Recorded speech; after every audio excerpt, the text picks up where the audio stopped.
Thank you all for being here today. We are excited to give you the story of Joseph. And everyone has a story. And this is the story of Joseph, and it's an amazing story.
This is the story about a young man named Joseph. His father's name was Jacob, and they lived in Canaan, where their great-grandfather Abraham was from.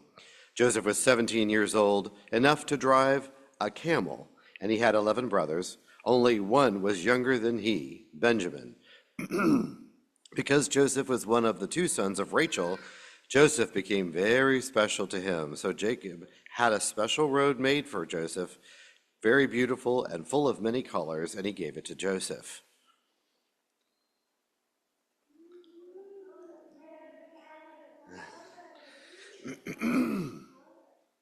All of Joseph's brothers saw this, and they got very jealous. They could not say a kind word about him. And that is how life was, until one day Joseph had a dream and went to tell all his brothers. Guess what? He dreamt that they were all tied up bundles of grain when suddenly Joseph's bundle stood up while the others gathered around and bowed down to his. The brothers looked at each other in disgust, but Joseph continued. In the next dream, the sun, moon, and 11 stars bowed down to him. This made all the brothers dislike Joseph even more. Did they really think they would ever bow down to him? Who do you think you are? They thought. Here, Nick, again.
When Joseph told Jacob all about his dreams, he thought carefully about them.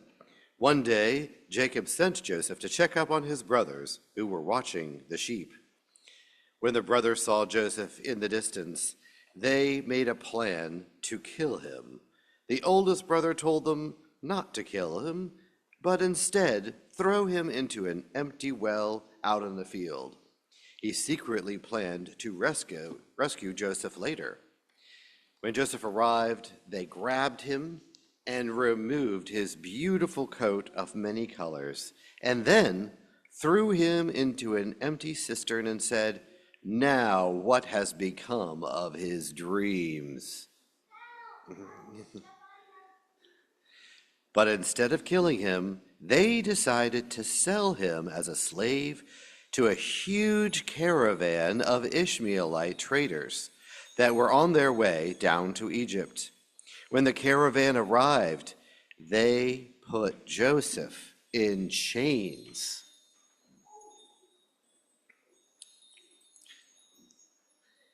The brothers sold him. I'll wait till you guys get on stage. When the caravan arrived, they put Joseph in chains. The brothers sold him for 20 pieces of silver, and then the caravan took Joseph down to Egypt as a slave. Next slide. When the brothers took the coat of many colors, they dipped it in animal blood so it looked like a wild animal had killed him. They took the coat back to their father, Jacob, and they gave it to him. Jacob was so upset. He believed his son was dead and mourned for him for many days, but no one could comfort their father Jacob. So Joseph was sold to Potiphar, captain of the guard of Pharaoh, a very important position. Joseph started out as a slave, but the Lord was with him and helped him do everything right. Whatever he did prospered, and Potiphar took notice of this. He made him his helper and gave him a collar and put him in charge of everything he owned. He even gave him the keys. Joseph was in charge of everything in his home, except, of course, his wife. Now, Potiphar's wife took a fancy to Joseph and did not have any respect for God. No.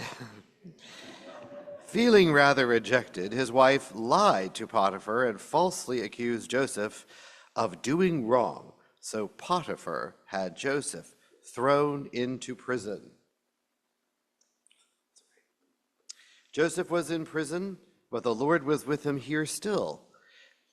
The chief jailer put him in charge of all the prisoners because God helped Joseph do what was right. After a while, Pharaoh's butler and cupbearer, as well as the baker, were all thrown in prison. They each had a dream, and Joseph told them what it meant.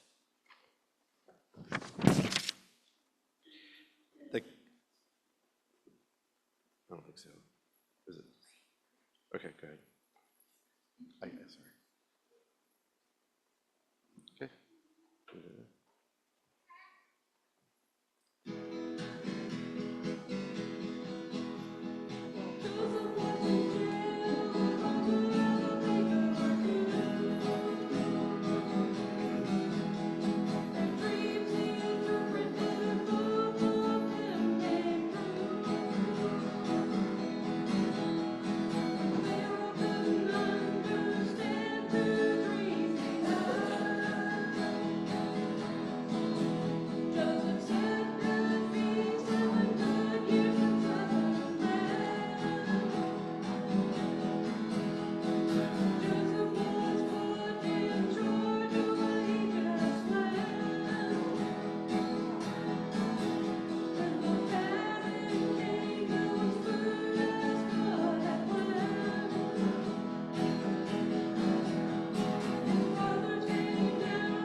The cupbearer dreamt that a huge vine grew up with 3 branches.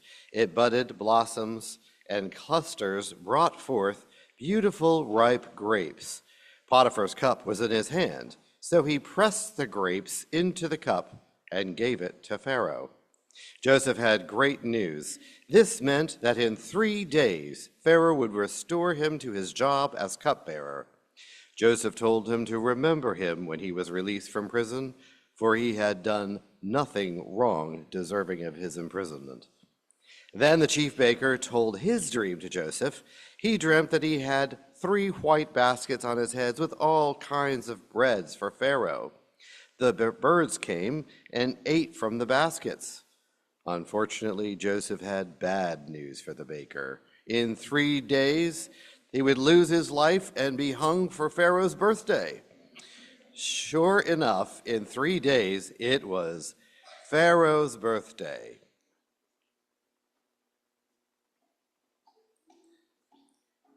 He had a big feast for all of his servants, and Pharaoh restored the butler to the cupbearer once again, but he had the baker hanged out and hung. Keep going. Okay. Is it the next one? Birthday to you. Happy birthday to Pharaoh. Happy birthday, dear Pharaoh. Happy birthday to you.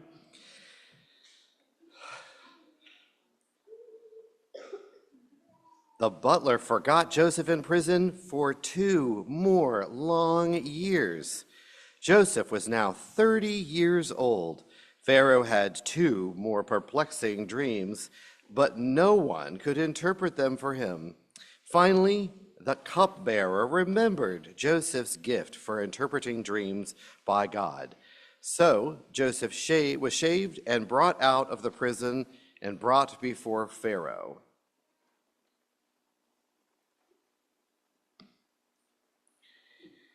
Pharaoh explained his dreams. First, 7 fat, healthy cows came up out of the Nile River and began eating grass. Then, 7 very skinny cows came up out of the Nile River. The skinny cows chased the fat cows and ate them up, and they were still skinny. In his second dream, the stars and ears of corn, healthy and good ones, were growing on a stem. After them, 7 other ears of grain came up, and they were skinny and dried up.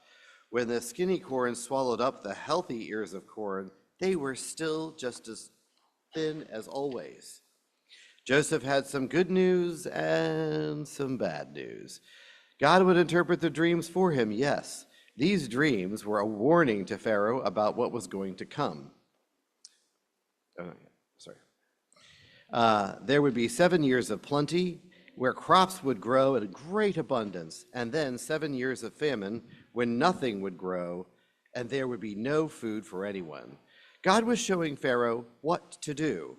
Pharaoh needed a wise man to be in charge of building store cities to collect the harvest for 7 years of plenty.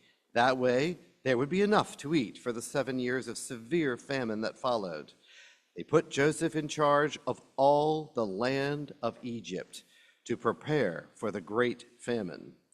There would finally be enough food for Egypt and the whole rest of the world. Now that he was in charge, Pharaoh gave Joseph the golden keys, a gold chain, and other special clothes.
At last, the 7 years of plenty had come to an end.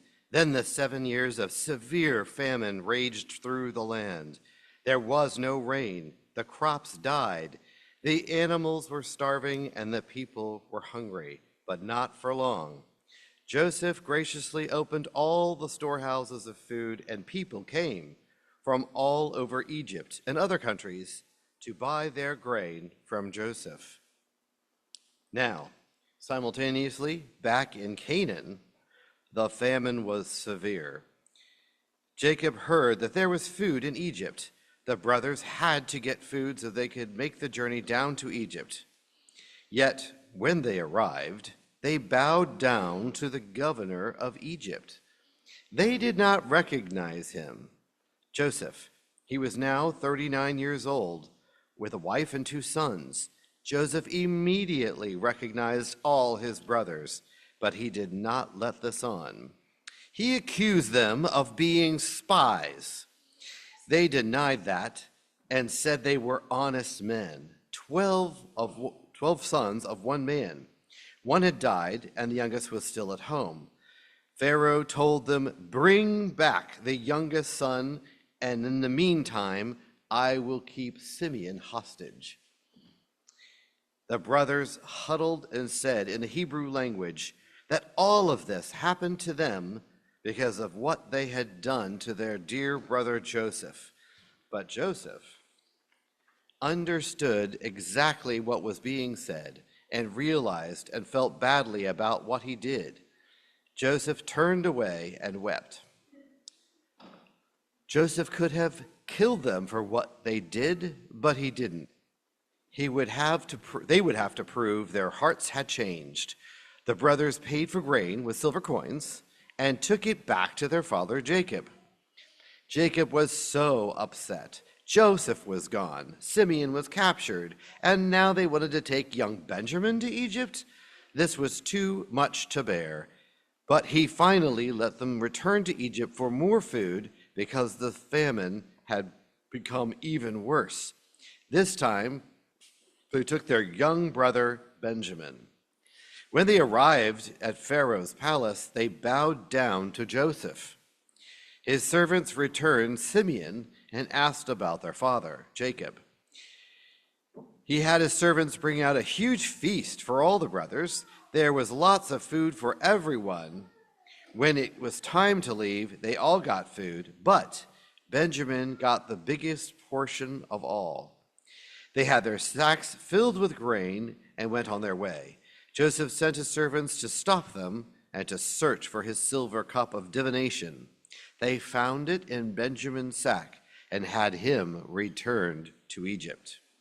Again, they bowed to Joseph, just like in the dream. The governor was really angry and asked what they had done. He demanded that Benjamin stay in Egypt while all of them went home. Again, the brothers huddled and said in Hebrew, well, let's just see some huddling going on. Has said in Hebrew that there was happening was all that was because what they had done to Joseph.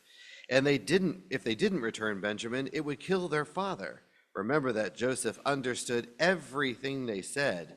He realized that they were sorry for what they had done, and he couldn't keep it inside any longer. And he said, "Everyone out." Everyone out. "I am Joseph," Joseph said. The brothers were shocked and very afraid. They told him to come near. He was Joseph, and the brothers had sold him to Egypt. They meant it for evil, but God meant it for good.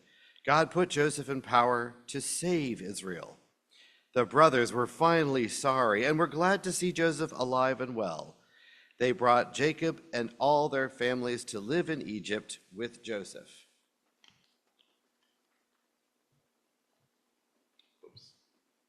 Where's the last verse? Where's the last verse?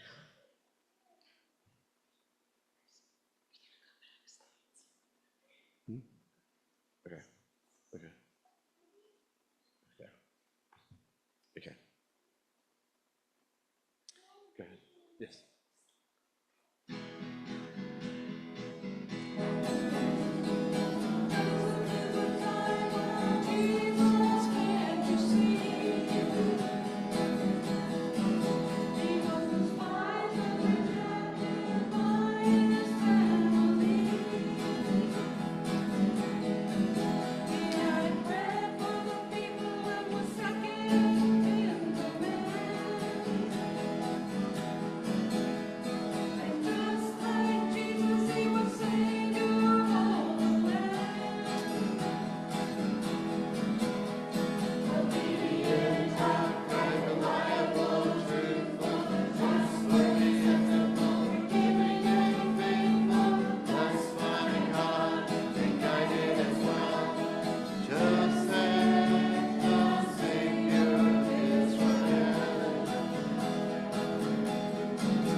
We're going to have the Lord's Prayer, but please remain seated afterwards.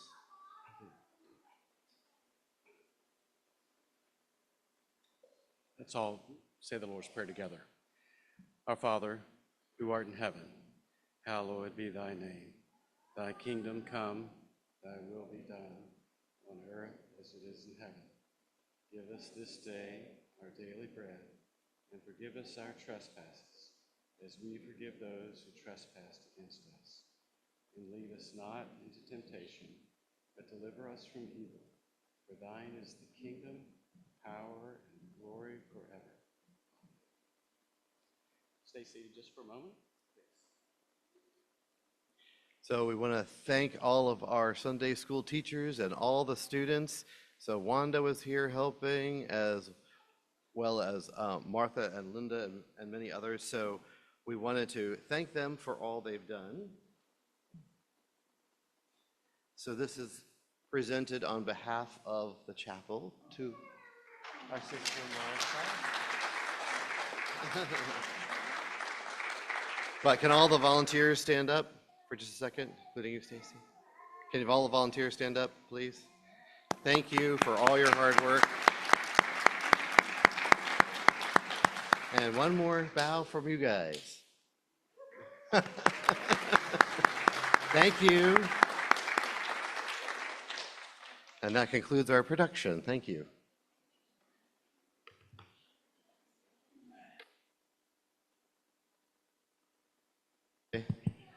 Linda wrote that music that you saw all the way through 20 years ago, and it was phenomenal. She did a great job, so thank you, Linda.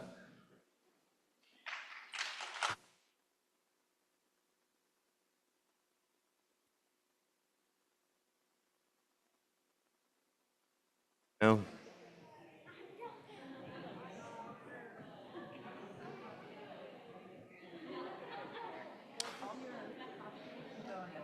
What can I do to help you? You take the stuff off the stage? Yes. You did a good job. You did.